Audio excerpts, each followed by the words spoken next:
Hi, this is Peter from Anatomy Zone, and in this tutorial we're going to take a look at the arterial supply to the thigh. There are three arteries which supply the thigh. So you've got the femoral artery, the obturator artery, and the inferior gluteal artery. The obturator artery and the inferior gluteal artery are branches of the internal iliac artery, and I looked at these in the previous tutorial where we looked at the branches of the internal iliac. The femoral artery is the largest branch which enters the thigh and supplies most of the lower limb. So in this tutorial we're going to focus on the various different branches of the femoral artery. Looking at this model here, we can see the external iliac artery, and what happens is that it passes under the inguinal ligament to become the common femoral artery. The common femoral artery enters the femoral triangle and it gives off four branches. Now I've just zoomed in a little bit further and you can see these four branches here. The first one is the superficial circumflex branch. This one over here is the superficial epigastric branch.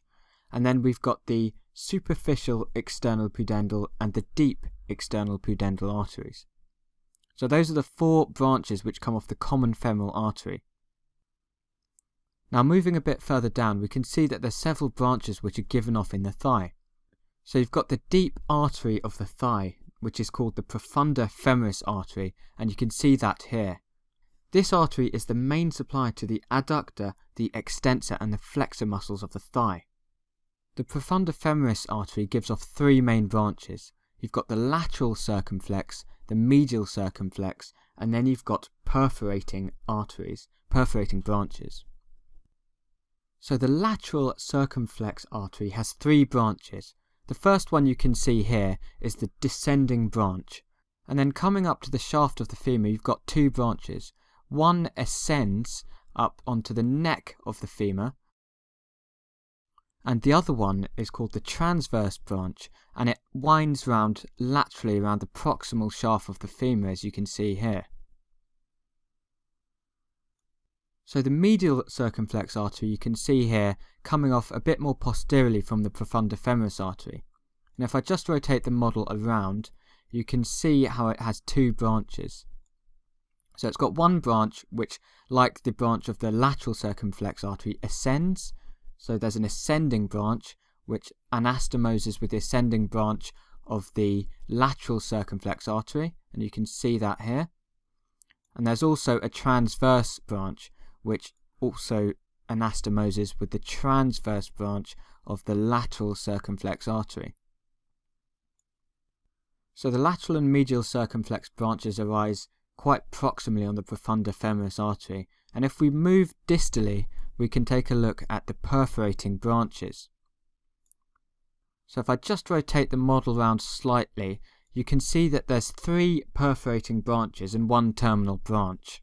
And these perforating branches penetrate the adductor magnus muscle. And if I rotate round to a posterior view, so what you can see is that these perforating arteries give off these ascending and descending branches which unite to form a channel which runs longitudinally. So we've taken a look now at the branches of the common femoral artery and the branches of the deep femoral artery. So what happens after the deep branch is given off? You can see here that it continues down, and the continuation of the common femoral artery after the deep branch is given off is the superficial femoral artery. So I'm just going to continue to bring the model inferiorly, and you can see what happens as it reaches the distal femur.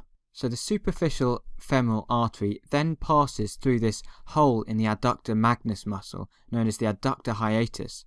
And when it does this, it becomes the popliteal artery as it enters the posterior compartment.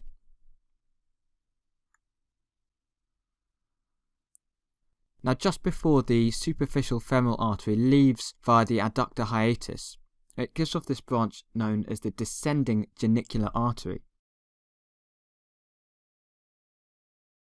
The descending genicular artery itself has two main branches. You've got the saphenous branch which passes medially and then anastomoses with the medial superior genicular artery, which we'll take a look at in the next part of the tutorial series. And the other branch is this articular branch. So you've got lots of articular branches which anastomose around the knee joint. So that's a look at some of the branches which provide the arterial supply to the thigh. In the next tutorials we'll take a look at the arterial supply to the knee, the leg and the foot.